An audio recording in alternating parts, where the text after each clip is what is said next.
আলু চাষে নবী ধসা রোগে পচে যাচ্ছে মাঠের পর মাঠ আলু। বিনপুর ১ নম্বর ব্লকের নেপুরা, সিজুয়া, বেলাটিকড়ি এলাকায় এমনটাই চিত্র ধরা পড়েছে। ঝাড়গ্রাম জেলার সব থেকে বেশি আলু চাষ হয় লালগড় ব্লকে।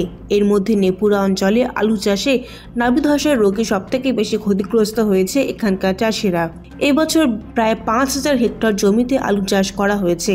নভেম্বর মাসের শেষ দিকে আলু লাগানোর পরেই অকাল বৃষ্টিতে তা মাঠেই পচে গিয়েছে।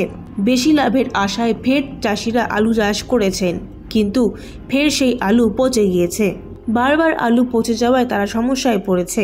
এখন তাদের দাবি কিভাবে চাষের খরচা উঠে আসবে। এমন অবস্থায় তারা সরকারি সাহায্যের দিকে তাকিয়ে রয়েছে। আলু চাষে ব্যাপক ক্ষয়ক্ষতি। প্রথম একবার লাগিয়েছিলাম, তাতে বৃষ্টি হয়ে সব নষ্ট হয়ে যায়। দ্বিতীয়বার আবার লাগালাম, তাতেও ধাঁসা, প্রচুর ধাঁসা। 8 বার 10 বার পর্যন্ত স্প্রে করছি, তাও আর বাঁচানো যাচ্ছে না। আলু আমার 13 বিঘা আছে। অবস্থা খুবই খারাপ, মানে আলু সবটাই প্রায় মরে গেছে। আর ওষুধ প্রচুর পরিমাণে দিয়েছি, তাও আটক করা যাচ্ছে। আমরা চাইছি যেটা কিছু সরকারের কাছে সাহায্য পাওয়া যায়। আর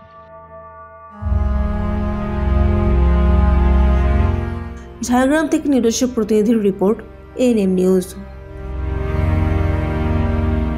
আরও খবরের আপডেট পেতে সাবস্ক্রাইব করুন আমাদের ইউটিউব চ্যানেলটি আর বেল আইকনে ক্লিক করুন নোটিফিকেশনস পেতে।